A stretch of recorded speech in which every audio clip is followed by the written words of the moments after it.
Good morning and welcome to Financial Accounting. As we look at our calendar, as we always do, the Chapter 11 problem should be submitted by the end of the day, assuming that you are ready. We do have a drop-in review session scheduled for Friday afternoon, so if you plan to come to that and work on the Chapter 11 problem, obviously do not submit it for grading yet. We will be starting Chapter 12 today. Excuse me, and so the Chapter 12 pre-quiz should be submitted for grading by the end of the day as well. Remember, Chapter 12 is not on the exam this weekend. The exam covers only the two liabilities chapters, Chapter 11 and Chapter 10. So today we're going to talk a little bit more about that exam before we start on the new material that's not on the exam. As you can see, Sunday, both the fourth exam and the fourth piece of the project should be submitted by the end of the day, but you can do them whenever you are ready there. The exam is open for you now. So if you're done with the problem and just want to take that exam, you are welcome to do that. Any questions about what's coming up? Anything else before we start the new chapter? Any questions from those two liabilities chapters that are on the exam?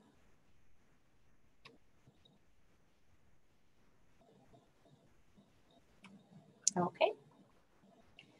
So the first thing I wanted to take a look at before we start that new chapter is the exam itself. So what I have on the screen right now is the practice set for the exam. You can see that there are 10 questions or exercises on the practice set. As always, the practice set is not graded, it's not a requirement, but if you take a look at the practice set, you'll have a kind of a preview of what you can expect on the exam, at least for the free response, the questions that require some calculations or work in the background. So from Chapter 10, we have interest calculations and recording estimated and other current liabilities. There's payroll. And then in Chapter 11, of course, the focus is going to be on bonds, how we record issuing bonds at a premium and discount, amortizing those premiums and discounts, and then what happens at the end of the life cycle of the bonds when they are redeemed, and then finding present value. So all of those techniques that we worked through in Chapter 11 related to bonds, you can expect to see on the exam. If you are planning to attend the exam now, if you are planning to attend the review session on Friday afternoon, we can look at any of those exercises that you would like. We have just 1 hour, so it's probably not enough time for us to go through all of them together.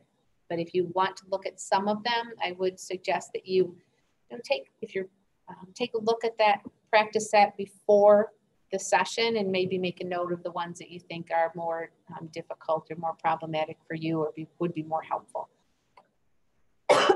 Excuse me.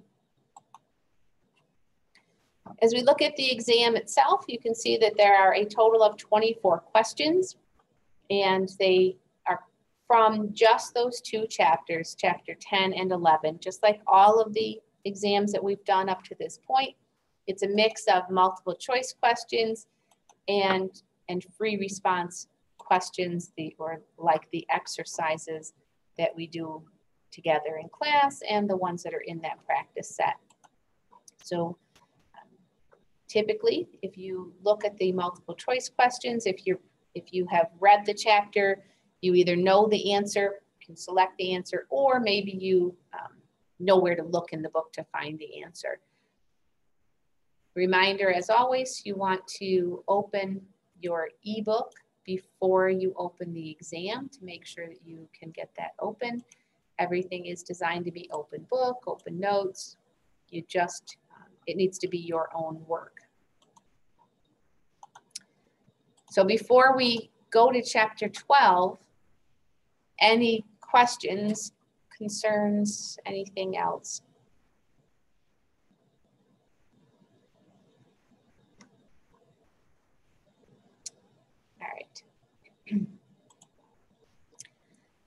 Let's go to chapter 12 then. Again, the information in this chapter is not on the exam.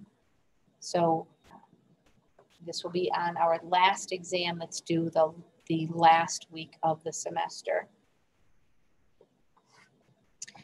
So at this point, we have talked about the foundations of accounting. We have talked about the 3 of the 4 financial statements. We are in the process, in this chapter, we are finishing up our detailed look at each of the sections of the balance sheet. So, excuse me, starting in chapter 6, we started looking at different parts of the assets. So we looked at receivables and inventories and cash and property, plant, and equipment. And then we looked in those previous 2 chapters, the chapters that make up this weekend's exam, we looked at the liability section and talked about some specific issues and accounting techniques related to liabilities. Now, in this chapter, we are in the final section of the balance sheet, which is the equity section. So up to this point, we have had in the equity section contributed capital, that is common stock, and then retained earnings. In this chapter, we're going to learn more about other stock, other types of stock, other methods we need for recording stock-related transactions.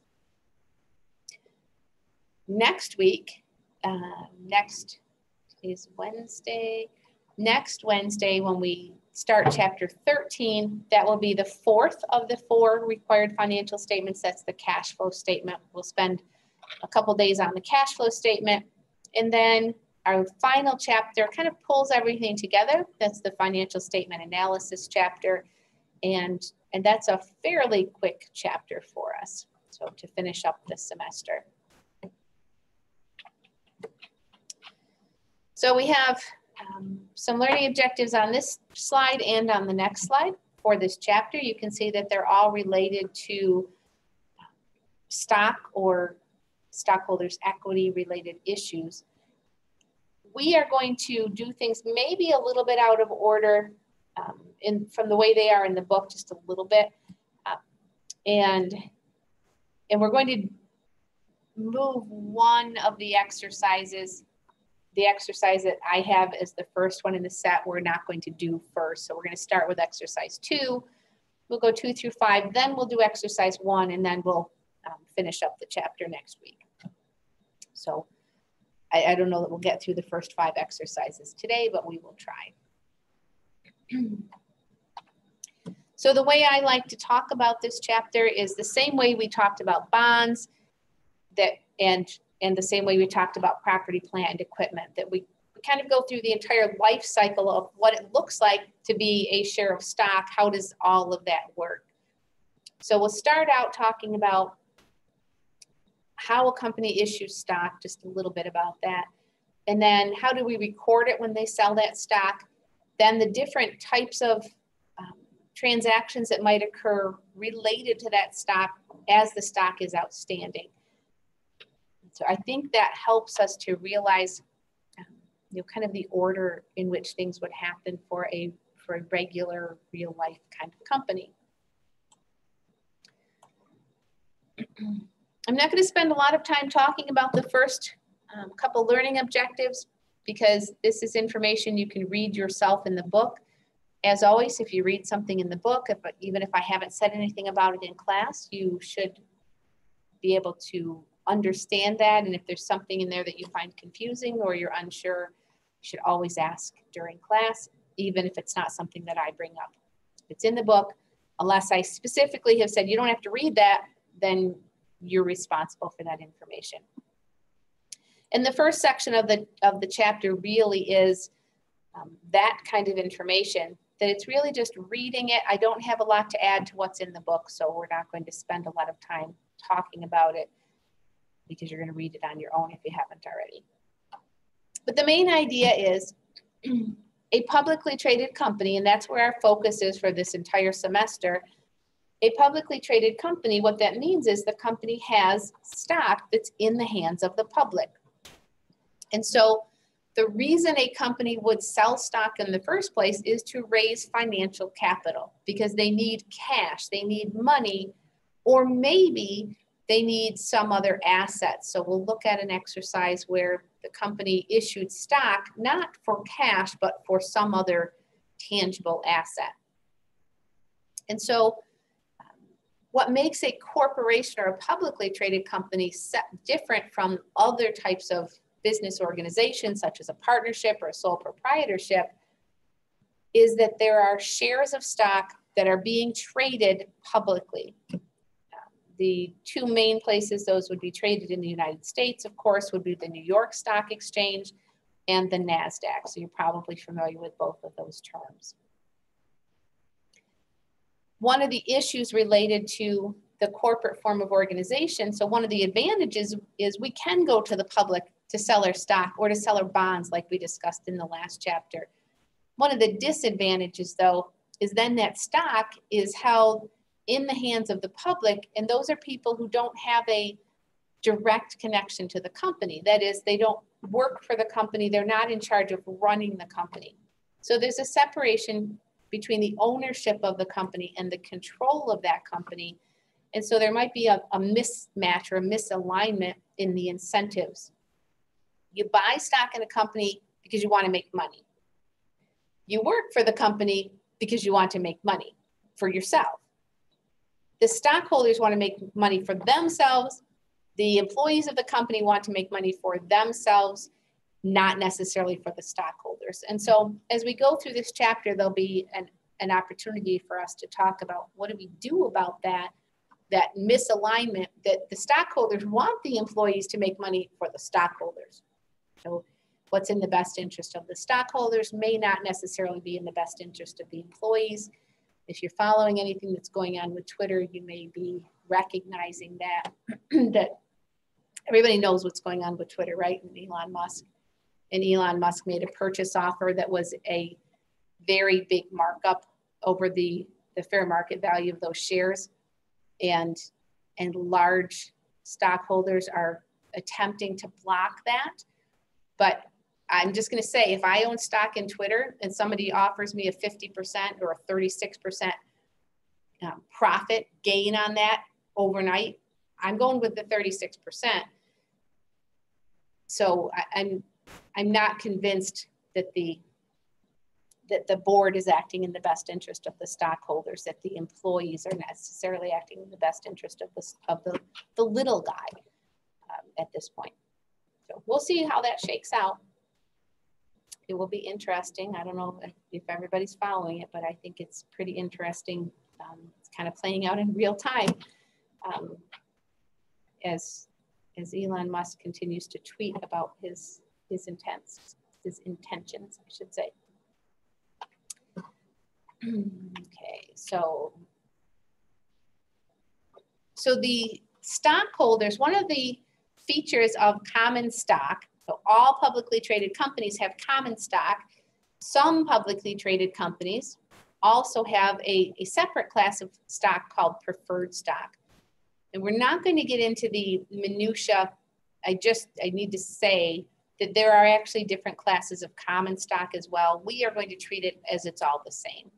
But if you are looking at information about your company, you could potentially see that there are different classes of common stock. For our purposes, we're going to assume it's all the same, not get into the legal minutia differences between the various types of common stock. But we will talk about in this chapter the difference between common stock and preferred stock. All publicly traded companies have common stock. Some also have a separate class of stockholders called preferred stock. So we'll be talking about that in one of our learning objectives for this chapter. What is preferred stock? How is it different? What does it look like? So when a company has common stock, as all publicly traded companies do, one of the obligation, that's the wrong word, one of the advantages, I guess, of having common stock, of owning common stock, is you get a vote. For each share of stock you own, you have one vote on corporate related matters. The major one, the biggest responsibility, is electing the board of directors. And the board of directors then is directly elected by the stockholders, which is why it was very significant when Elon Musk announced, like 2 weeks ago now, that he had bought up enough stock to own 9.2% of the outstanding common stock, making him the single largest shareholder until the Saudi Arabian, whatever, I can't think what position he holds, but someone in Saudi Arabia like one-upped him. Vanguard Investments also has gotten into the act and purchased some additional Twitter stock. So Elon Musk, as the single largest stockholder for a short period of time, was invited to take a seat on the board of directors of Twitter, and the board of directors seat would have come with a requirement that he not own that he couldn't own 15%. So he could own something like 14.9% of the stock, but no more than that. And so Elon Musk, if you don't know, if you haven't been following, then declined that seat on the board of directors because it would have limited his ability to continue increasing his stock as a share of the total outstanding common stock. So back to this discussion in general, common stockholders vote on the vote for who sits on the board of directors. The board of directors then has the main responsibility for the long-term work of the company. So they set policy, they set corporate direction. They are specifically responsible for hiring the officers of the company, the CEO, the CFO, and like that. And the officers then have the more direct operating control of the company. So they were responsible for the employees. So it creates this kind of chain of command where there's a separation between the owners, the stockholders, and the frontline workers of the company. That's very different than most sole proprietorships or partnerships where the owners are also the day-to-day managers of the company. And so that's where that potential for the misalignment of incentives comes in. There we go. So what we're going to start, one of the topics we're going to cover in this chapter is, what about dividends? So when you own stock in a company, there are two ways that you can make money on, two main ways you can make money on that company by owning that stock. And as I already said a few minutes ago, I would say 99.9% of people who buy stock in a company, their aim is to make money, that they are investing their hard-earned money into the company because they think the company is a good investment, that the company is going to make money for them using the money they invested. Excuse me. So there are two ways that you can make money by buying stock. The vast majority of stockholders are small stockholders, so they don't have any influence over the board of directors. As you're working on the project for this chapter, one of the questions you'll need to look at is, how many shares of stock does your company have? And you might be amazed to find out that even somewhat less well-known companies have hundreds of millions of shares of stock outstanding. And so for an individual investor, having 100 shares might be a really big investment. As far as the hundreds of millions of shares that are outstanding, excuse me, as far as the hundred of millions of shares that are outstanding, the 100 shares is not enough to change the vote for the board of directors, for example. But as I said, there are two ways you can make money. One is because the price of the stock increases from what you paid for it. So when I was referencing the premium that Elon Musk was offering stockholders, that was, I don't know the numbers exactly, but it was something like 58% premium over the price of the stock, just as Elon started buying up those shares. And basic economics tells us once those shares were being purchased in large quantities, the price started to rise. And so from the time that he started acquiring shares until he announced his intention to, or his proposal to buy up all of the existing shares, it went from something like a 58% premium to a 36% premium, something, I might be 56 and 38, but those are roughly the numbers. If you don't understand what he's trying to do there, if he were to acquire all of the shares, what would happen is that company would no longer be publicly traded. He would be taking that company private. And so he would be the single owner of the company. It would no longer be exchange traded like it is right now. So the rules that govern private companies are much less stringent than those that govern a publicly traded company. So as I said, one way you can make money on the share is by having the price increase over what you paid for it originally, price appreciation. The other way is the company may decide to issue dividends. So dividends typically are cash dividends that are paid out in a per share, pro rata form. So it might be something like 10 cents per share. So someone who has 10 shares would get $1. Someone who has 100 shares would get $10 and so on. So cash dividends are another way of getting a return on your investment. Some stockholders want dividends and some do not. And think about why that might be the case. If you're thinking, well, why wouldn't you want dividends? We started this by saying you buy stock because you want to make money. You give that company your money to use to make a return for you. So one rationale for not wanting dividends is I gave you the money to use, keep using it and make me more money. But there are also some people who really do want dividends because they are using those dividends as a form of income. Some people might not want dividends because it is a taxable event. So if the company pays you dividends, you have to pay taxes on those dividends. At this time, the tax on dividends is lower than the tax on ordinary income, the tax on the money you make for working. It's also not subject to Social Security and Medicare. We talked about those a couple of chapters ago. So you're already familiar with that. The wages or salary that you earn at work is ordinary income. It's subject to federal, state, if you live in New York, if you live in 43 of the states, federal, state, possibly local income tax, Social Security, and Medicare.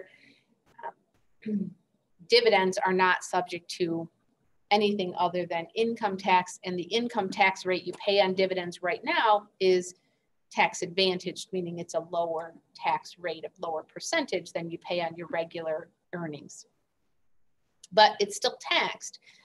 And so corporations pay dividends, may pay dividends, not all corporations pay dividends. Corporations may pay dividends, but they pay tax, income tax, on the income, basically on the income from their income statement, which doesn't include the cost of those dividends. So dividends are paid by the corporation with money that's already been taxed, it's after tax money, and then it's taxed again at the recipient, at the stockholder level. And so the last bullet point you see here is one of the major criticisms of the corporate form of organization, or maybe you could consider it a criticism of our tax code, which double taxes those earnings of the corporation because they're taxed at the corporate level, and then when they're distributed as dividends, they're taxed again at the stockholder level. So if you've heard that term, double taxation of corporate profits or corporate earnings, that's what that means. And that is definitely a drawback for corporations. It is also a potential drawback for stockholders who may not want to receive those dividends and then have to pay tax on them. They might just prefer that the corporation keep their money and continue using it to make more money for them.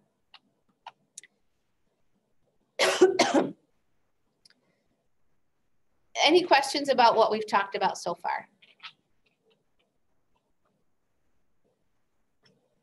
Okay. So stockholders vote on the board of directors. The board of directors determines major corporate policy, direction, hires the officers.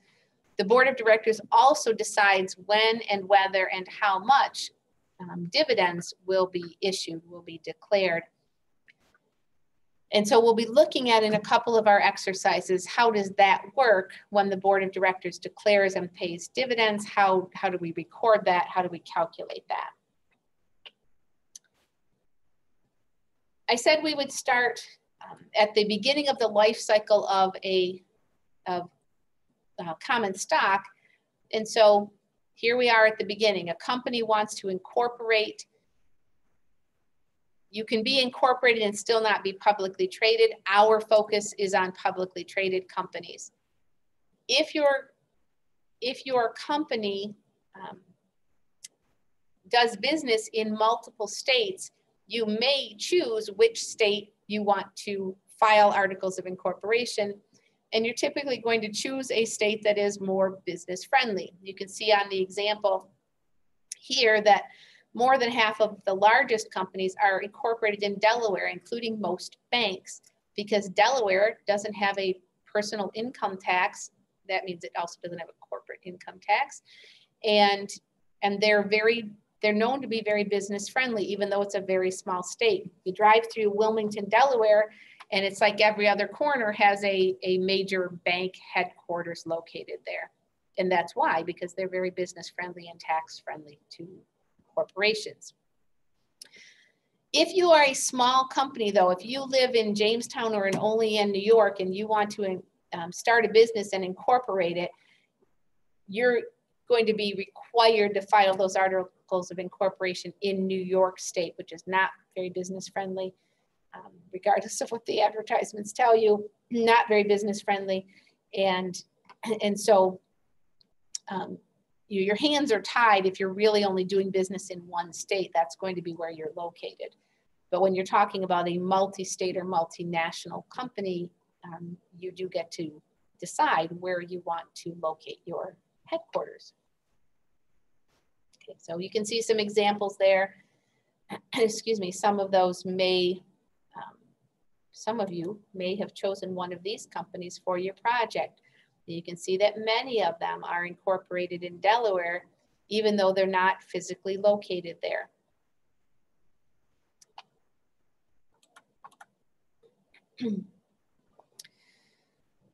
So for our publicly traded company, we file our articles of incorporation. We get permission to incorporate our company. We have a charter or articles of incorporation. We then establish bylaws that are going to govern the rules or the running of our company. When we set up our company, there are going to be some fees associated with that. We have to pay the lawyers, we have to pay the state the incorporation fee. In New York State, if you incorporate, if you create a corporation, you have to advertise that basically in the local paper. And so there are going to be fees associated with that, marketing or promotional cost. All of those costs are expensed immediately because, and I need to explain this, we've talked many times in many of our chapters about the matching principle. The matching principle says you match the expenses against the revenues. So if you're thinking, why don't we spread these costs over a longer period of time? The reason is because there's no guarantee how long your company is going to be around. So it would be difficult to know, do we spread these costs over 6 months, a year, 10 years, 20 years? one of the features of a corporation that makes it distinct from other forms of business organization, like a sole proprietorship or partnership, is that there's a potentially unlimited life. A corporation from a legal standpoint is a person. It is a separate entity, and that is different. And we talked about this back in chapter 1. That is different than a sole proprietorship where the business is the person and the person is the business from a legal standpoint. Corporations are a separate entity. They can sue, be sued, they can own property, they can make money, which is why they pay corporate income taxes. Partnerships and sole proprietorships do not pay taxes as a business. They're considered what's called a pass-through. So the income is earned by the business, but it passes through to the owners, and the owners are the ones who are taxed on that income. And so since a corporation can have a potentially unlimited life, it could be around for decades, centuries, or longer in theory. There's no way of knowing how long we should spread out these organizational fees or upfront costs of starting our business. So in practice, just like research and development costs are expensed when they're incurred, we do the same thing with our setup, our startup expenses. And so the entry might look something like that: a debit to organizational expenses and a credit to cash. Okay. Our stockholders' equity, we've known since chapter 1, we divide into 2 main pieces: contributed capital, which are the investments from stockholders, and then retained earnings. Paid in capital or contributed capital, most of that comes from issuing stock. We will see that there are some ways that value can be moved from retained earnings to paid in or contributed capital. We'll see that in one of our exercises later in the chapter. But most of it comes from issuing stock. So we need to be clear that when we issue stock, I'm going to use this white space here to talk about something else here. When we issue stock, when our company first goes public, so most publicly trade, probably 100%, 99.999% of publicly traded companies started out as a private company that then went public. When they go public, they have what's known as the initial public offering, or IPO. You've probably heard that term before. Some companies, when they go public, it's a big splash. There's lots of news about it, like when Facebook went public, and it is a big deal because all of a sudden people can be owners in Facebook, maybe a product that they've been using. Initial public offering refers to the very first time the public has been able to buy stock in that company, when the company goes public. Initial means first, so the initial of your name is the first letter of your name, right? So a company can have only one initial public offering, or IPO, but that's not the only time that they are allowed to sell stock to the public. Any offering after that first offering is known as a seasoned offering. And so a seasoned offering means that the company's selling new stock. It hasn't been sold before, but it's not the first time they've sold stock. When the company files those articles of incorporation with the state, they get permission, and I'm going to clear this so I can go to the next slide. They get permission to sell a certain number of shares, and that is referred to as their authorization. So the state where they incorporate has to give them permission to sell X number of shares. And that's going to be, for most companies, a very, very large number. Literally hundreds of millions of shares, if not more. That doesn't mean they intend to sell all of those right away, but the way I think of it is they kind of have all those shares of stock sitting on a shelf. And when they first go public, they want to raise a certain amount of financial capital. And so they decide they're going to sell a small chunk of those shares. So just to keep the numbers manageable, let's say they have permission to sell just 100 shares. and they have 100 share certificates sitting on the shelf. But they don't need to sell all of them right now. They want to keep some. So next year, if they want to expand and grow, they have access to new capital.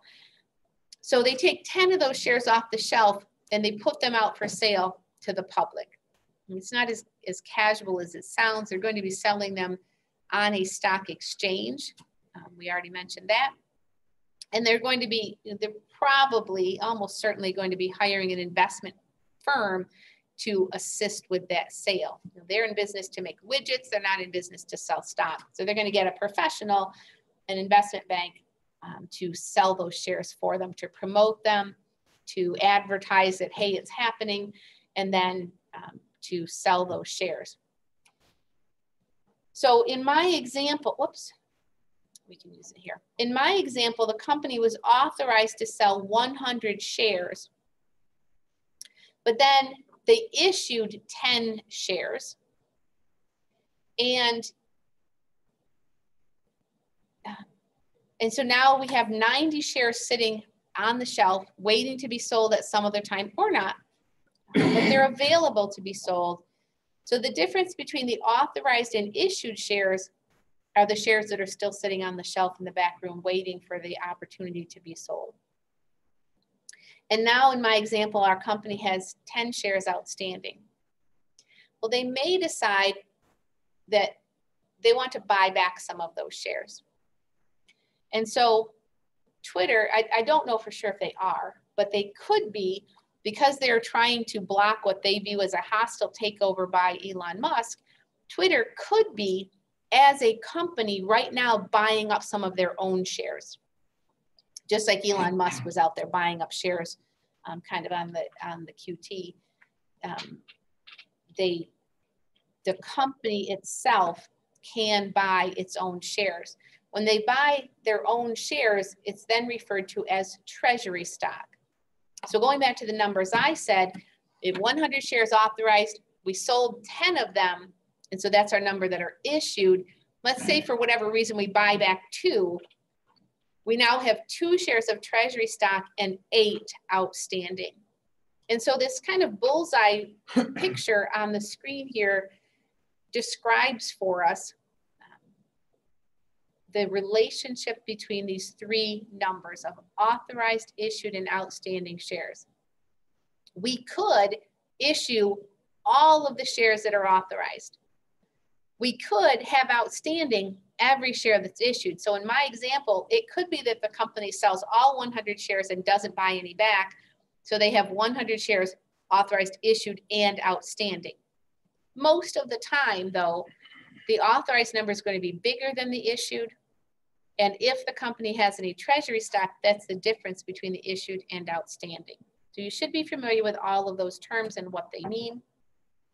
The number of outstanding shares can't be more than the issued shares. The number of issued shares can't be more than the number they're authorized to sell. If the company wants to sell more stock, they have to have them available within their authorization that are not already outstanding. Any questions up to this point?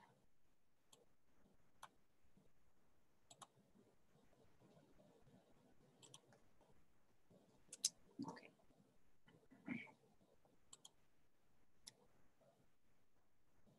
Give me 1 second here. Let me make a note. Okay, so a company now has permission or authorization from the state where they incorporated to sell a certain number of stock shares.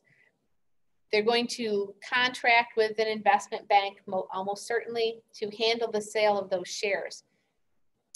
We already talked about why companies might incorporate in one state versus another and when they might have an option when they're located, when they do business in more than one state. The state, some states have a requirement that companies have a minimum legal capital. You can see that phrase down here at the bottom.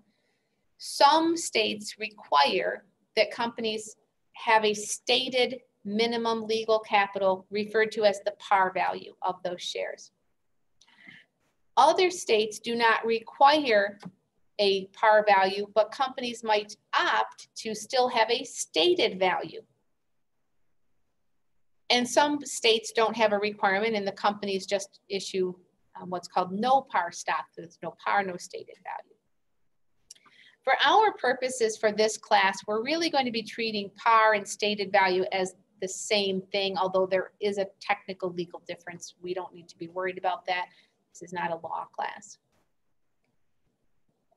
What it means for us is when we issue shares, if they have a par or stated value, that part needs to be separated out from the rest of it. And we'll see that in our first exercise. So we can go to our first exercise now. I've been talking for long enough. Does anyone have any questions before we go to our first exercise for this chapter, which is going to be exercise 2, remember? Okay. So let's go to our first exercise, which is exercise 2. We'll get to exercise 1, but after exercise 5. So we'll do 2, 3, 4, 5, 1, and then 6 through 10. On January 22nd, Jefferson County Rocks Incorporated, a marble contractor, issued for cash 210,000 shares of $30 par common stock at $34. And then on February 27th, they issued some preferred stock. So we'll do the common stock. I'll talk just for a moment about what preferred stock is. And then we'll do the preferred stock piece. So what we are not told here is how many shares the company was authorized to issue. We are making the assumption that they had permission or authorization to sell these 210,000 shares. And they sell them for cash. The company maybe is located or incorporated in a state that requires a par value. And so this company has declared a par value of $30 per share. I will tell you that it is very uncommon for the par value to have that high a price or a value on it. When you look at your company for your project, when you look at their financial statements, specifically at the equity section of the balance sheet, you will be able to find what the par value is of their stock if it has one. And what you will see is that the par value on most stocks is in the pennies range or portions of a penny, very, very small number. So they're meeting the legal requirement that they have a minimum value, but the minimum value is practically zero, practically worthless. For our purposes, though, of course, we're going to use the information that's given to us here, which is that the stock has a $30 par value, but they sell it for $34. So $34 a share times 210,000 shares is $7,140,000. They sold this for cash. So we're going to record, Jefferson County Rocks Incorporated, now has $7 million in cash that we did not have before. What else do we have?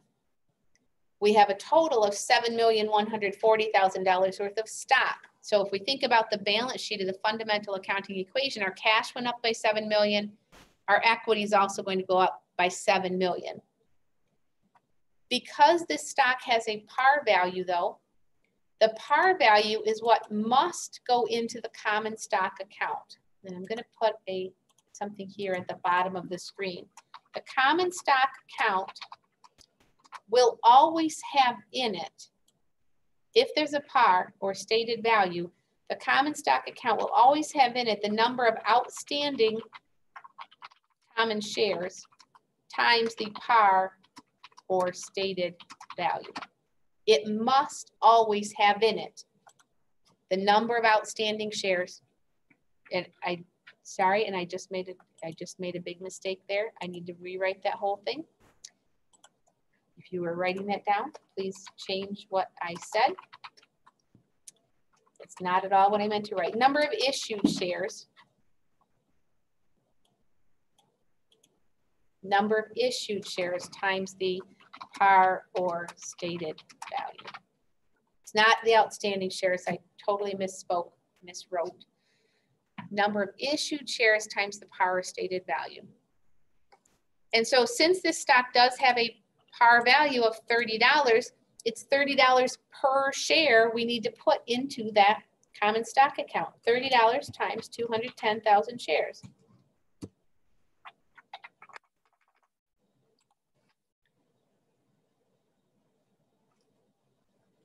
The par value needs to, for each one of those newly issued shares, needs to go into that common stock account. The difference between what I originally wrote, mistakenly wrote, outstanding shares, the difference between the outstanding and issued shares, remember, is the treasury shares. And so what I'm telling you is that the treasury shares, even though the company has repurchased them, their par value is still in that common stock account. It doesn't go away. And then what's the difference here? So we know we can't be done with this because our debits and credits aren't equal. They're out of balance by $840,000. What is that $840,000? It's the difference between the $34 we received when we sold them and the $30 that was the par value. So it's an extra $4 per share paid in excess of par, over and above the par value.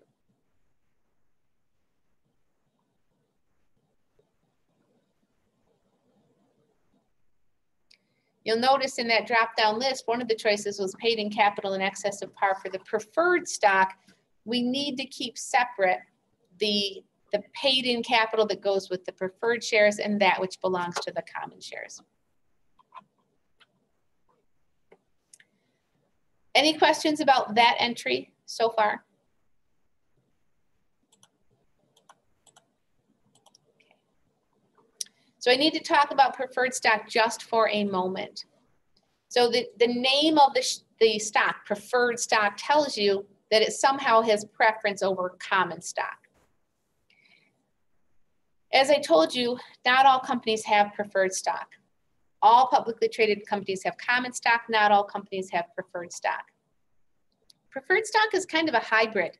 It's kind of halfway between common stock and bonds. So it has some features that make it look like common stock and some features that make it look like bonds. One of the things that it has in common with bonds is that it has a stated dividend rate. So bonds pay interest, stocks pay dividends, but preferred stock has a stated dividend rate just like bonds have a stated interest rate. Common stock doesn't, as I told you, common stock may not pay dividends at all. There's definitely not a set amount that you can expect to receive as a common stockholder, but preferred stock does have a stated dividend rate. And so that makes it kind of like a bond. But it does represent ownership in the company. And so that makes it a stock, an equity. The preferred stock does not have voting rights. So preferred stock does not entitle you to vote on the board of directors, vote for the board of directors. But if the company were liquidating, if it were going out of business, if it declared bankruptcy, preferred stock has preference to be paid their value, to get their money back, so to speak. And then only if there's something left would the common stockholders get anything. So one way that preferred stock has preference over common stock is if the company were liquidating, going out of business. Another way it has preference is in the receipt of dividends. So I said that companies may not ever pay dividends, but if they pay dividends, they have to pay the preferred stockholders first at that stated dividend rate. And only then, if there's anything left, do the common stockholders get any dividends. And we'll see that in one of our exercises. Okay, so when we put together the equity section of the balance sheet, we're going to, if the company has preferred stock, we're going to list it first because it has preference. And then we'll list the common stock and the values associated with that. But for this exercise, the only thing we're doing is recording the sale of that preferred stock. Now, the company needs to have permission to sell that preferred stock or authorization, just like they need to have permission to sell the common stock. And again, some preferred stock is going to have, well, excuse me, all preferred stock is going to have a par value or a face value. Unlike what I said about common stock, the preferred stock's par value is generally very close to the actual value of that stock. Again, that's kind of like with bonds. We talked about in chapter 11 how bond prices go up when interest rates go down and go down when interest rates go up. Basically, the same thing happens with preferred stock, that the anchor is the par or face value of that stock, in this case, $9. But if our stated dividend rate is pretty attractive, we'll see our price go up. And if our stated dividend rate is lower than other shares are paying, other companies are paying, then we'll see our price go down. But it's going to fluctuate around that par value, unlike what normally happens for common stock. So you'll notice that this entry is going to look very similar in terms of the accounts we use. We're selling it for cash, so we're going to have a debit to cash for the amount we realized from the sale. It was 15,000 shares. We must have those shares available in our authorization, and we sold them for $12 each. So we received, as a company, a total of $180,000 when we sold those shares. The par value is going to go in the preferred stock account, and any extra, so we sold them for $12, the par value was $9. So $9 per share goes into the preferred stock account. And the extra $3 per share, or $45,000, goes into the paid-in capital in excess of par for the preferred stock. So when we issue stock, if it has a par or stated value, that needs to go into the stock account itself, and anything extra goes into the paid-in capital in excess of par account.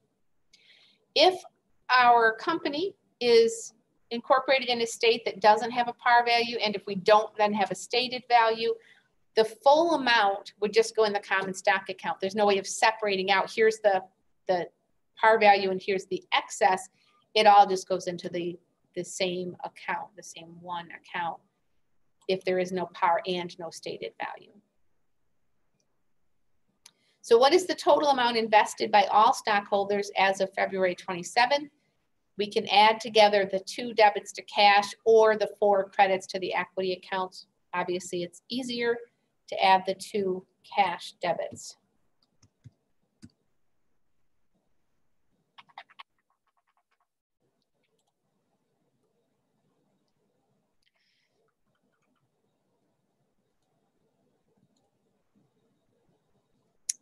Any questions about that?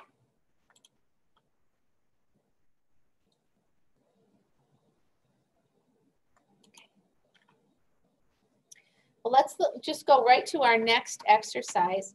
So as I suggested, most of the time, companies are selling stock to the public in exchange for cash, that they need a cash infusion to grow their company for some reason. And so they sell the stock for cash. But it certainly is possible that they could issue the stock for something other than cash. And so the entry looks very similar. So we're selling here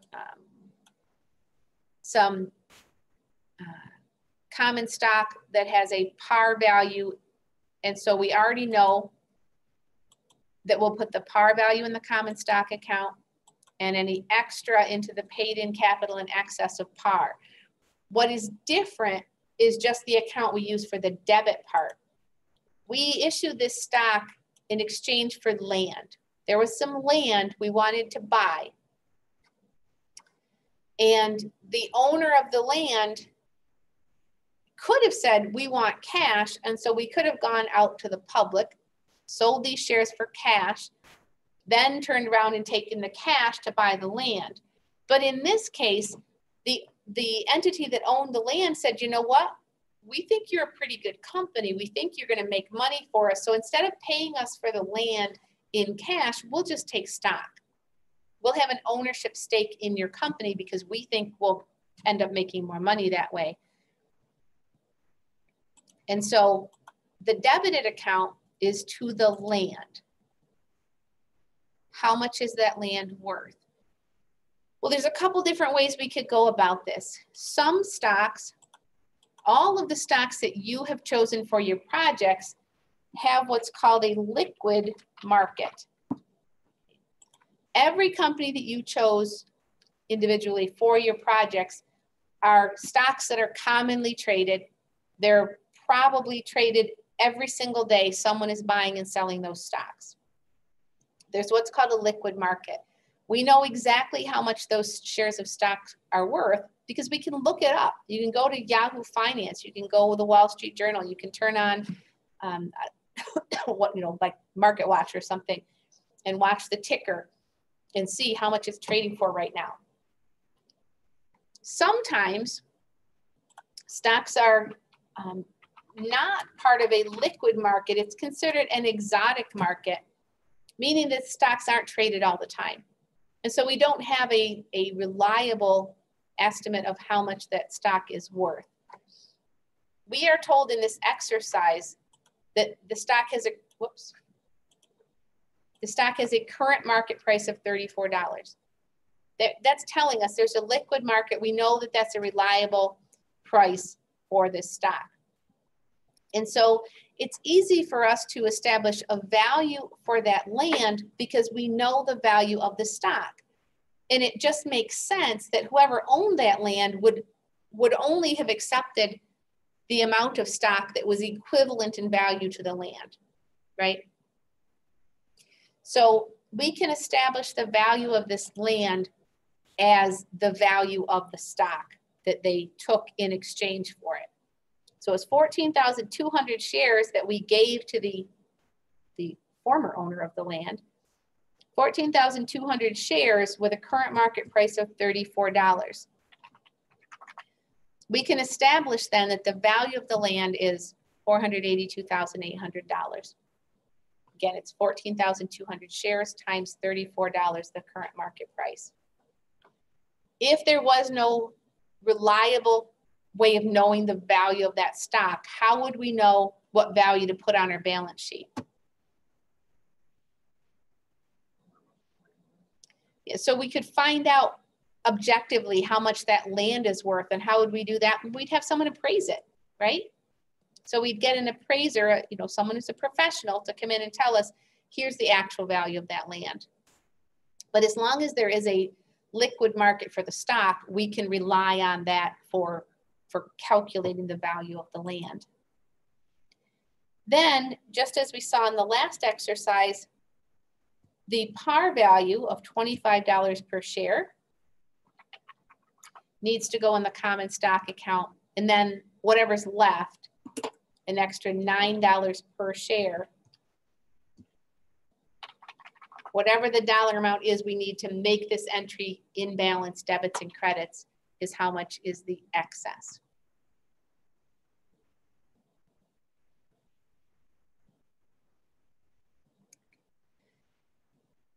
Something else I want to mention, I already talked about the concept of an initial public offering compared with a seasoned offering.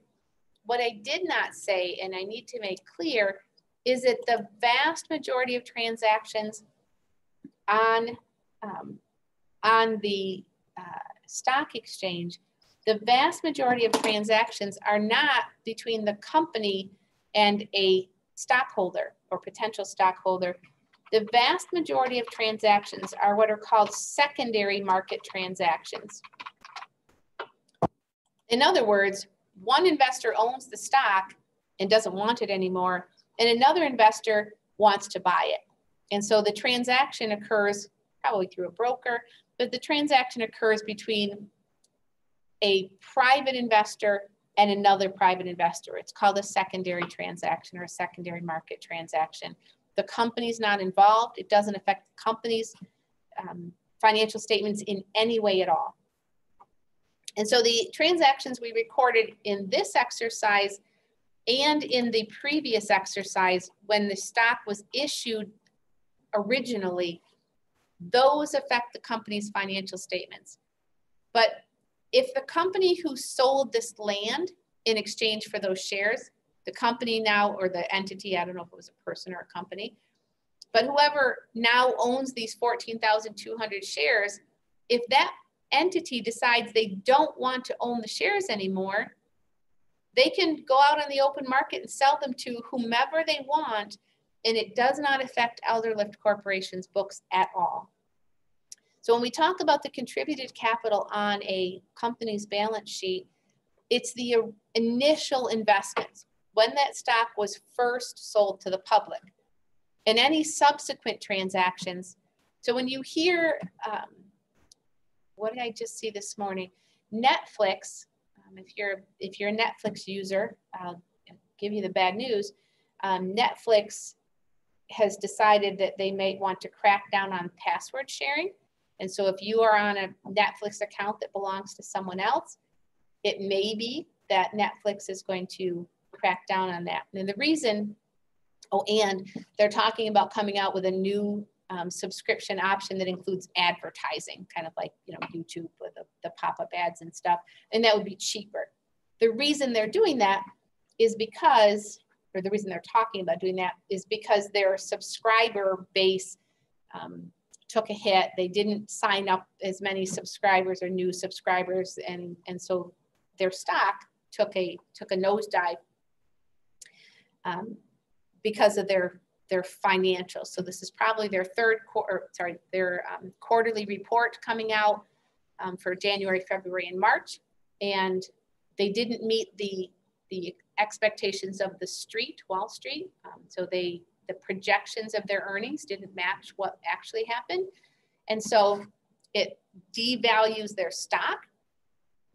And the reason I'm mentioning this right now, not just to get a current events thing in here, but because the reason I'm mentioning this is because Netflix stock price falling does not directly impact Netflix, the company. The fact that their stock was some dollar amount last week and is a different lower dollar amount this week does not show up on their financial statements in any way. Okay, that's the market value or the market capitalization, and that is a whole separate issue from what's on their balance sheet. So you just need to recognize that. Those secondary market transactions do not impact a company's financials at all. Now, they will know about that in general because they have a registry, kind of a list of who owns their stock. One last comment, and then we'll go to this exercise. It is also possible if you own the stock, if you personally were to own that stock, but you have it in a brokerage account, so maybe you have an account with E-Trade or Vanguard or whoever, it may be that the stock doesn't actually have your name on it. It may be what's called in street name. Make sure I'm saying that clearly so you can, in street name. And what that means is that the name on the shares of stock is not you personally, but E-Trade or Vanguard or whoever owns it. So back to the Twitter example we were talking about toward the beginning of class, Vanguard Investment Services is one of the largest holders of Twitter stock. That does not mean the company Vanguard owns all of those shares, but they're held within mutual funds that are owned, maybe owned by you if you have a retirement account or another investment account, or by your parents in their 401k or something like that. So when you read or hear Vanguard is one of the major owners, it's not like Vanguard, the company, personally, because they're a corporation, they can own things. But most of that is held by individual investors.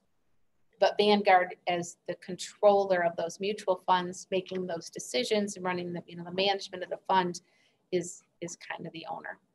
Kind of controls what happens with it anyway. Does that make sense?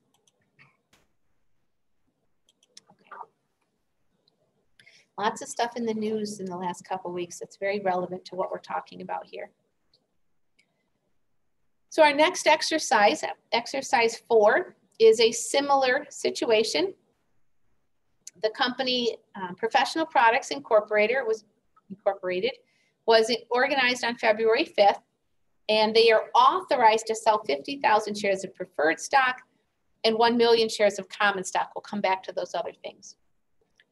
The following selected transactions were completed during the first year of operations. So they have permission or authorization to sell up to 50,000 shares of preferred stock, 1 million shares of common stock. During the year, on the day that they got permission to do this, they sold 700,000 of the 1 million shares of common stock. So where are the other 300,000? In my mind, they're sitting on the shelf in the back room just waiting for when the company maybe needs another cash infusion because they want to keep growing or something else. You know, maybe it's next year, maybe it's 10 years down the road, whatever. So when they sell these shares of common stock, they sold them at par. So we don't have to do any separating of the excess from the par value. They were sold at $8 per share. And I've already suggested that's highly unlikely that that actually happens, but it sure does make it simpler for us for this exercise. So we sell 700,000 shares at par, which is $8.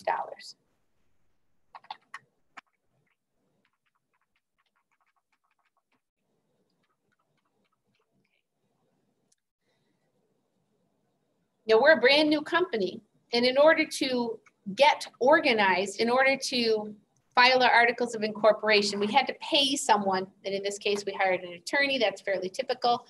We hired an attorney to do the paperwork for us, to place the advertisements that I talked about that need to be done, at least in New York State. I can't speak for other states in that. And to file the paperwork for us with the state and take care of all the rest of that. But we're a brand new company, so we don't have a lot of cash. I know we now have $5.6 million in cash, but our attorney said, you know what? I think you've got a good business here. I would happily take some shares of stock in your company and in exchange for my services. So we still have to record that. And as we discussed when we were looking at the PowerPoint, we have to expense those costs up front, those startup costs. We expense those up front. And we will now have some additional common stock outstanding. So 1,200 shares at $8 a share. Why am I using $8 a share? Because that's what we just sold them for. So I assume that that's a reasonable price. It's not because it's the par value. If there was a separate value, if we had a trading value, a fair market value for these shares that was say 10 or 12 or $20 a share, that's what we should use here. Reason we're using $8 is because we just sold some for $8, so we assume that's a legitimate, defensible price. Now we issue 40,000 more shares in exchange for land, buildings, and equipment. And so we need to put the land, buildings, and equipment on our balance sheet. I've already described to you the issue that comes up that, how do we establish the value for that? If we don't have a liquid market for our stock, how do we know how much these things are worth? And the answer we already said was, well, we'd have someone appraise this stuff for us and tell us, well, I don't know, how much is it worth? And so we use that appraisal of 120,000 for the land and 280,000 for the buildings and 80,000 for the equipment as a reasonable value for the stock. So those total, oops.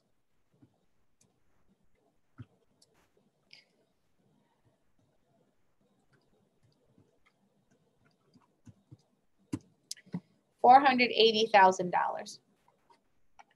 The 40,000 shares of common stock that we just issued in exchange for those 3 long-term assets, the 40,000 shares of common stock, we assume have a value of $480,000.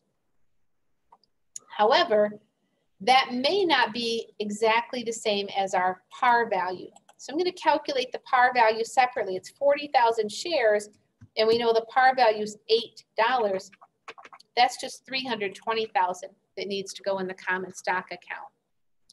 As I said, the difference was, the total of those was $480,000. So the difference is $160,000 that we are now going to put in that paid in capital in excess of par to make this balance. As I suggested, if we have a liquid market for the stock, we should use the stock price rather than these appraised values. So if you're wondering why it is that in February we sold the stock for $8 and now we're saying it's worth something more than that, so how much would that be each? 480,000 divided by 40,000 shares. So now we're basically saying it has a value of $12 per share. Why did we say in February it was 8 and now we're saying it's 12? I assume that the company is growing and doing better. It's showing a profit. And so whoever owned this land, buildings, and equipment said, basically, we think it's now worth $12 a share.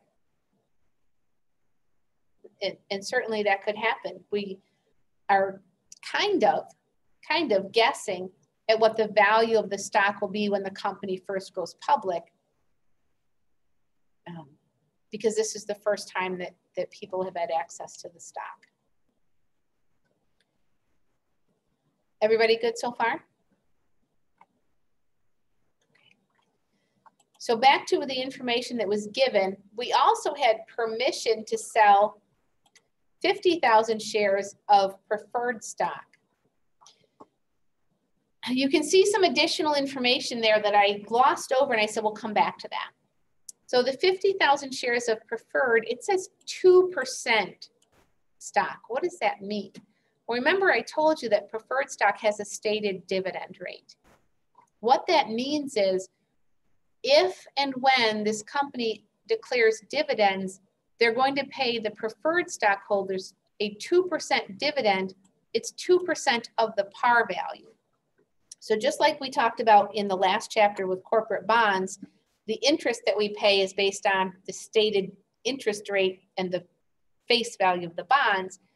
The dividend for the preferred stock is based on the stated dividend rate and the par value. So 2% of $60 par would be $1.20. So that's the annual dividend. They might pay it all at once, $1.20 once a year. Maybe they decide they're going to pay it quarterly and they pay 30 cents a quarter.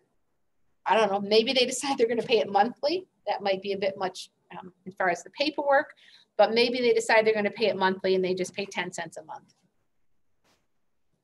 They could choose however they want to do it. They could pay it semi-annually, just like bond interest payments are made. But it's a dividend, 2% times the par or stated value. What we're doing here, though, is just issuing the new shares. The par or stated value of these shares was $60, but we're issuing it at $82. So you can do this one on your own because we've already recorded the sale of preferred stock for cash. So go ahead and do that on your own.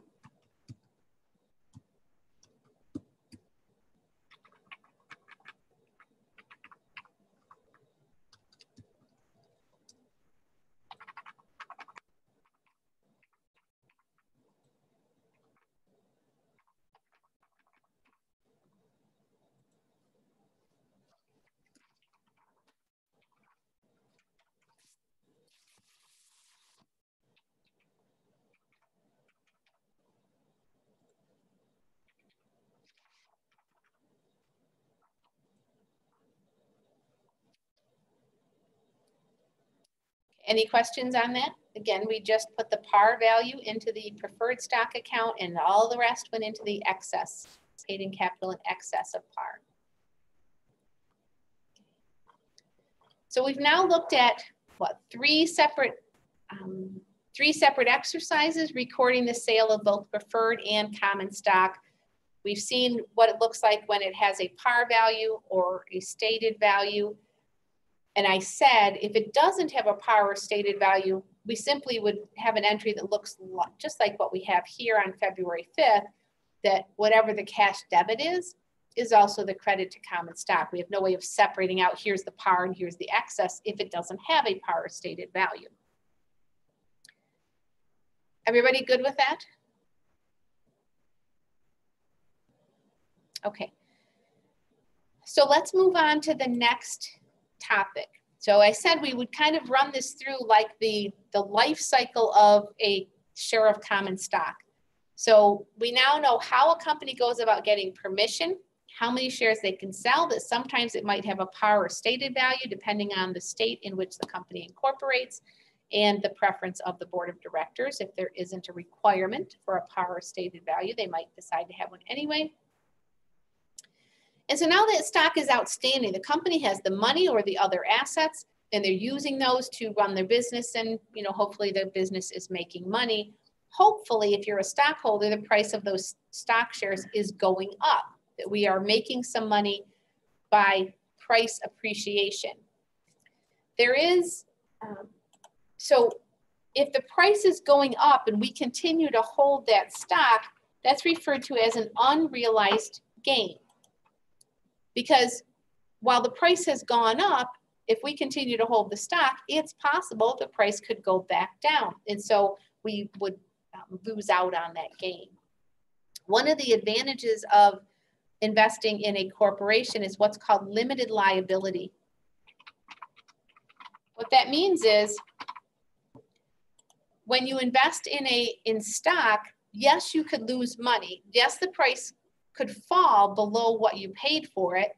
So let's say we paid $20 a share, the price could fall to $15 and we've lost some money.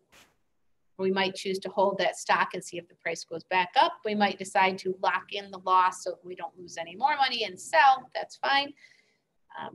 It could be, in worst case scenario, is that the stock price falls to zero, that we get nothing for our stock, but we've limited our loss potential to just the $20 we paid for that share. If the company goes bankrupt, nobody can come to us and say, you own stock in that company and the company owes us money, so now you need to pay us. That's one of the advantages of a corporation, is that limited liability concept, which does not exist if you're a sole proprietorship or a partnership. We make money because the price of the stock goes up. As long as we continue to hold that stock, it's called an unrealized gain. If we sell the stock, so I said we bought it at 20, let's say it goes up to 25 and we say we're good, not sure the price is going to keep going up, I'm just going to sell at 25. We have now locked in that gain and it's called a realized gain. We've realized the extra $5 per share. That realized gain is now taxable. And that the tax on that, depending on how long we held the stock, we're not going to get into the minutia of that, but there are long-term capital gains and short-term capital gains. Short-term capital gains are generally going to pay a higher income tax, like what you pay on your wages or salary, ordinary income. A long-term capital gain, because you've held the stock for a period of time, is going to be taxed like dividends at a lower rate. If you hear that there's conversation, because there is conversation in Congress right now about how they can tax unrealized gains, be very afraid. It is a nightmare to try to track that, because you're still holding on to the stock and the price is going, can go up and go down. And so you could end up paying tax on a gain one year, and the next year when the price goes down, you have a loss that you can then write off or deduct. It's a whole different game that they're talking about now to access taxing authority on unrealized gains. But if you hear them that being discussed, that's what they're talking about. So we know that's one way you can make money, is because the price goes up and down. But the other way is because the company decides to pay dividends. We already know that it is the board of directors who decides when and whether to pay a dividend and how much that dividend would be. We're going to start here in exercise 5 with cash dividends on common stock. Okay. So not all companies have preferred stock, but we know if they do have preferred stock, they would have to pay the preferred stockholders first. So my assumption for this exercise, exercise 5, is that this company does not have any preferred stock, because we would have to record that first. When the board of directors meets and decides, yes, we're going to pay dividends, there are 3 important dates associated with that. And you can see in the very first part of this exercise what the 3 dates are called: the declaration date, the date of record or the record date, and the payment date. There's usually a time lag of at least a couple weeks. And as you can see here, they've got a couple months in between some of these dates. The board of directors decides what those dates are. The declaration date is the date that the board of directors meets and says, we're going to pay a dividend and here's how much. Corporations are not required to pay dividends, but once the board of directors says we're going to pay a dividend, then it becomes a legal liability of the company and it needs to be reported. It needs to show up on their balance sheet. So on the declaration date, we have to report the total value, the total dollar amount of that dividend as a cost. So we do not call it an expense, because expenses, remember, help us generate revenues. It is a cost. It reduces retained earnings in the end, but it does not appear on our income statement, and it is not an expense. And as I said, we now have a legal obligation, a legal liability to pay those dividends because the board of directors declared them. And one restriction on the board of directors, as I said, the board of directors has sole discretion to decide whether and when and how much to pay in dividends. They might never pay dividends. But one restriction is they can't declare a dividend if they don't have the cash available to pay it. So they have to have that cash available to pay the dividend, otherwise they can't declare it. Okay, so this dividend of $1.4 million would be shared equitably among the shares. So if there were 1,425,000 shares outstanding, 1,425,000 shares outstanding, each share would get $1.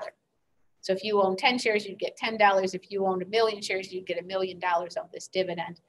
But it is shared based on the number of shares equitably, same amount per share. So now we fast forward about, 7 or so weeks later is the date of record. The date of records actually doesn't require an accounting entry at all. It's going to label those no entry required, because nothing changes financially for the company, but it is a significant date because it determines who is going to receive those dividends. So when I was talking about dividends a little while ago, I said not all shareholders want to receive dividends because it's a taxable event. And so if you learn that your company, this tells the name of this company, if you learn that the company and you own stock in this company, you learn that they have declared a dividend and you don't want it, what can you do? Well, you can sell the stock. So if I sell the stock anytime between July 9th and before August 31st, whoever buys it from me, whoever owns it on that date of record, August 31st, whoever owns the stock on that date is going to receive the dividend, regardless of what happens after that. So it is a significant date, but it doesn't require an accounting entry. After August 31st, we refer to the shares as selling ex dividend. X means outside of or without. So ex dividend means it's selling without the dividend. So let's say I own the stock and I sell it to Stephen on July 20th because I don't want the dividend. I own it, sell it to Stephen. Stephen now owns it on August 31st. Even if Stephen turns around and sells it on September 1st, Stephen's still going to get the dividend because he owned it on the date of record. And if he sells it to Damon on September 1st, Damon is not going to get the dividend. And so the stock is worth a little bit less. In reality, it's worth exactly however much the dividend is per share. The stock is worth that much less the next day. And if the day after the date of record. And so if Stephen sells the share to Damon on September 1st, and let's say the share was $1, the dividend was $1 a share, like I said, Stephen, on August 31st, the share, if it was worth $25, but it's $1 dividend that's included with that share, when he sells it on September 1st, the share is now really only worth $24. And in reality, if you look at the research, that is what happens. The day after the date of record, the share price falls by almost exactly the amount of the dividend, unless something else has happened with the stock. So it's selling without the dividend. It's not as valuable because you're not going to get the dividend, which is part of the value of that share. Does that make sense? Okay. So now we move ahead, and it's now October 1st, which is the third significant date, and that is the date that the payment is actually mailed. We actually mail out the checks to our stockholders, and screen. And so we're going to use cash to pay those dividends.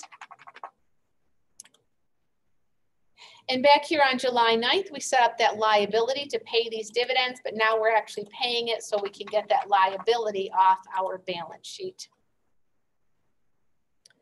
So what you can see if you look at the accounts that are included here is these are all what we call balance sheet transactions. They don't affect the income statement in any way.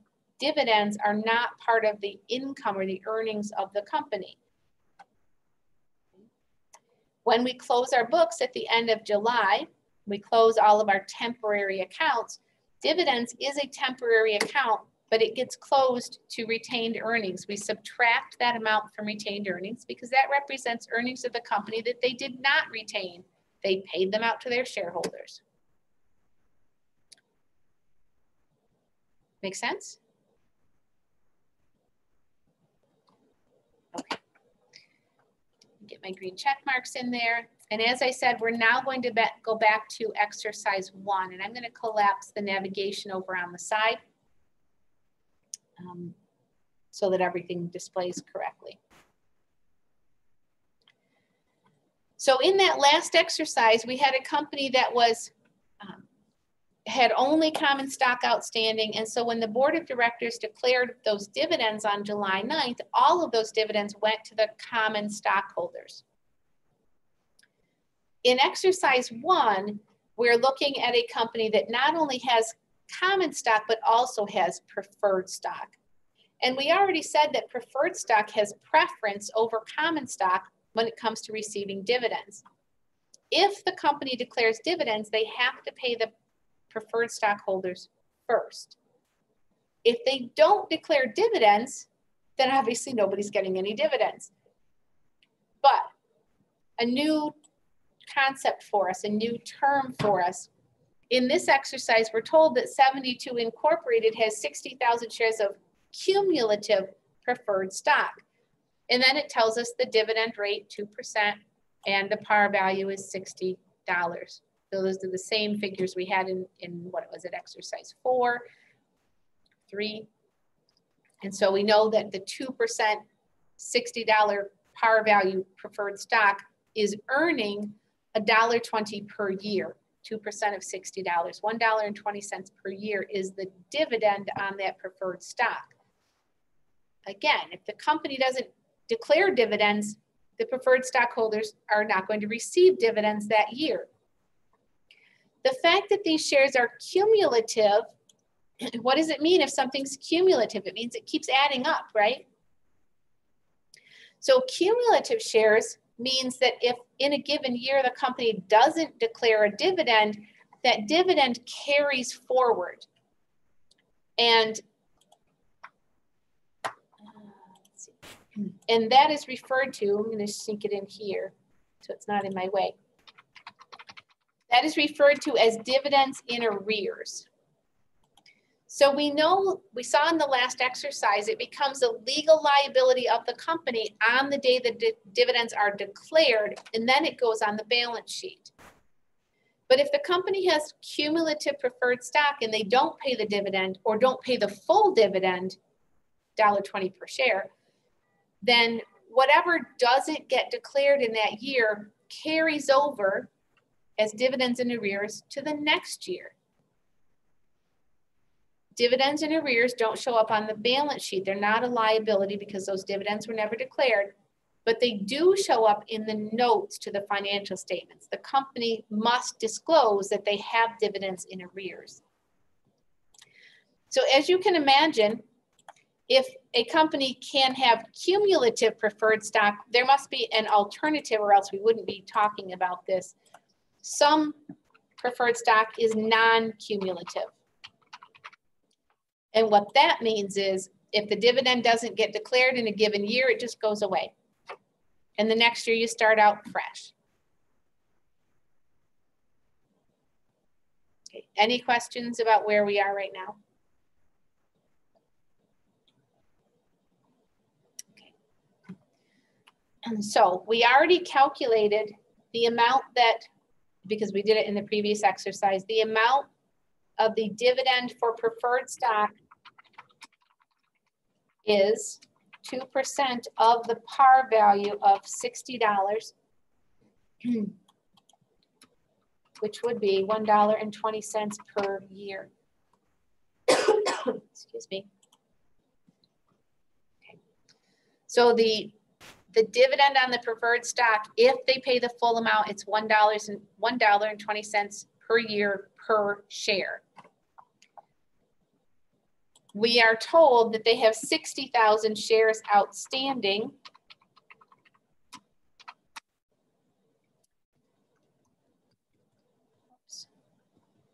So $1.20 times 60,000 shares outstanding is $72,000 per year. Now, there is no stated dividend rate on common stock. The common stockholders are what's called the residual equity. They get whatever's left. If there's nothing left, they don't get anything. There's no such thing as cumulative common shares because there is no stated dividend rate that could carry forward. And so let's look at what happened for this company. In its first 4 years of operations, the first year, they declared $51,000 in dividends. Well, we know that the full dividend for the preferred stock is $72,000 a year. So the $51,000 goes completely to the preferred stockholders, leaving nothing for the common stockholders. And in the notes to their financial statements, they would have a, oh, by the way, in year one, how much do they still owe? Well, the full dividend we already calculated is $72,000. They paid $51,000 of that amount. And so in the notes to their financial statements, there would be a statement that says, by the way, we still owe our preferred stock $21,000 dividends in arrears. Which means next year when they pay dividends, the first thing they have to do is pay off that $21,000. Again, if these shares were non-cumulative, $51,000 is what they get. And next year we start fresh. No dividends in arrears if those shares are not cumulative. Okay, ready? Everybody good?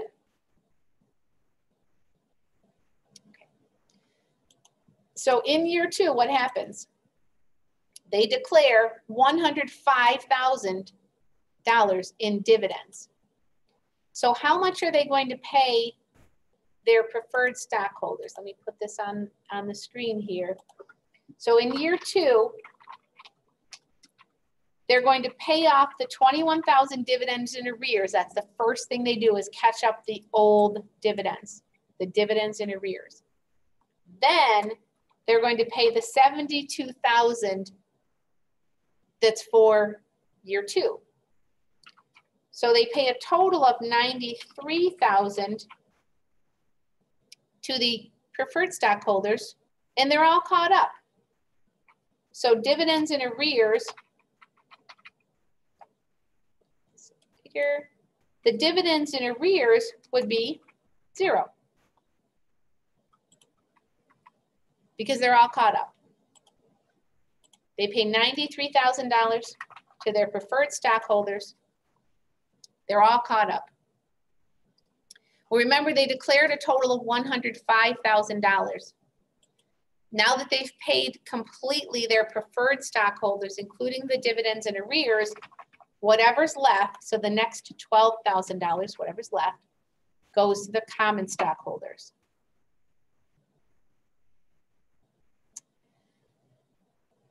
So how much is that per share? Well, it's $12,000 for the common stockholders, and they have 300,000 shares outstanding. $12,000 divided by 300,000 shares, 4 cents a share. So if you're looking at this saying, well, why would you want the common stock when it's 4 cents a share, when the preferred stock is paying $1.20 per share and they have preference? Well, almost certainly the preferred stock costs more than the common stock. So you have to look at the ratio, and there's a calculation that we'll cover in chapter 14 called dividends yield, which is what is that dividend as a percent of the cost or the price of the stock. So you have to look at that. But the other piece is maybe you prefer the common stock because it's voting stock. Also, another advantage is, remember we said the preferred stock has a stated dividend rate. It pays 2%. It's never going to pay more than 2%. Stephen? I just checked and all of that is wrong.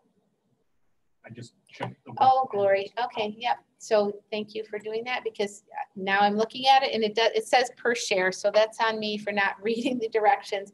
It says determine the dividends per share. So what I was just talking about, we need to actually enter into the spreadsheet. Thank you for doing that. So we calculated that the common stock was 4 cents per share. We just need to go back now and divide these by the number of shares that were outstanding. So there are 60,000 shares of preferred stock, 93,000 total divided by 60,000 shares is $1.55.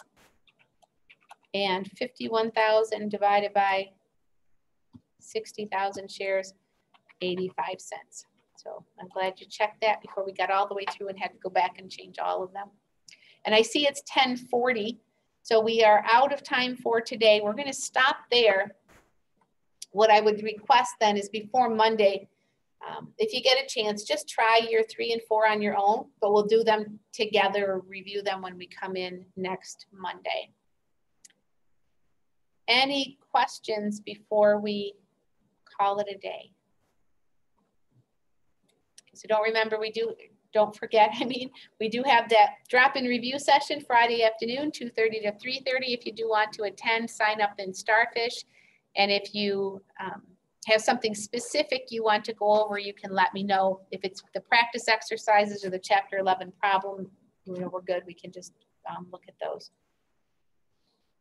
All right. See y'all on Monday. Good luck on the exam. Don't forget to open your textbook first, and I will be glad to help if you have any questions.